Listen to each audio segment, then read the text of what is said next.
रामायण के दो प्रमुख पात्र हैं, एक भगवान राम और दूसरी उनकी अर्धांगिनी देवी सीता। देवी सीता की महिमा ऐसी है कि राम से पहले देवी सीता का नाम लिया जाता है। देवी सीता को लक्ष्मी का अवतार माना जाता है, लेकिन विभिन्न रामायणों और पौराणिक कथाओं में देवी सीता के जन्म को लेकर रहस्यमयी और रोचक कथाएं हैं। इसकी वजह यह है कि देवी सीता के माता पिता भले ही सुनयना और राजा जनक कहलाते हैं, लेकिन यह केवल इनके पालक माता पिता हैं। इनका जन्म भूमि से हुआ है, इसलिए इनके जन्म के संदर्भ में कई कथाएं मिलती हैं।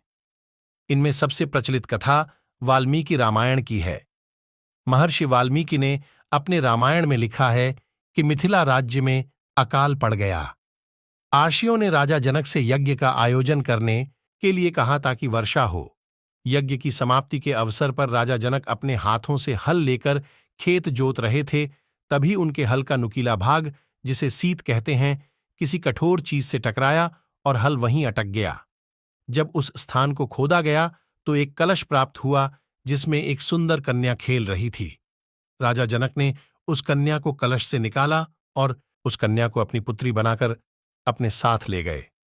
निसंतान सुनैना और जनक की संतान की इच्छा पूरी हुए।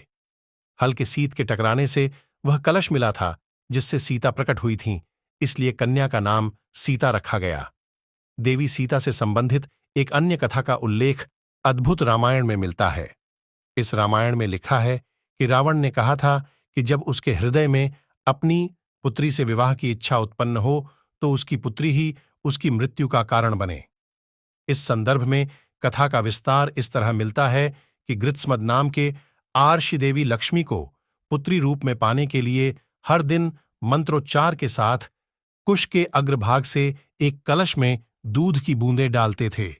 एक दिन जब आर्षि आश्रम में नहीं थे, तब रावण वहां आ पहुंचा और वहां मौजूद अर्षियों को मारकर उनका रक्त कलश में भर लिया।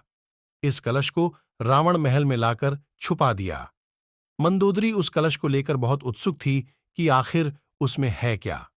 एक दिन जब रावण महल में नहीं था, तब चुपके से मंदोदरी ने उस कलश को खोलकर देखा। मंदोदरी कलश को उठाकर सारा रक्त पी गई, जिससे वह गर्भवती हो गई। ये भेद किसी को पता ना चले, इसलिए वह लंका से बहुत दूर अपनी पुत्री को कलश में छुपाकर मिथिला भूमि में छोड़ आई। इस तरह सीता को रावण की पुत्री बताया जाता है। देवी सीता के जन्म की तीसरी कथा वेदवती नाम की एक ब्राह्मण कन्या से संबंधित है, जिसका उल्लेख ब्रह्मवैवर्त पुराण में मिलता है।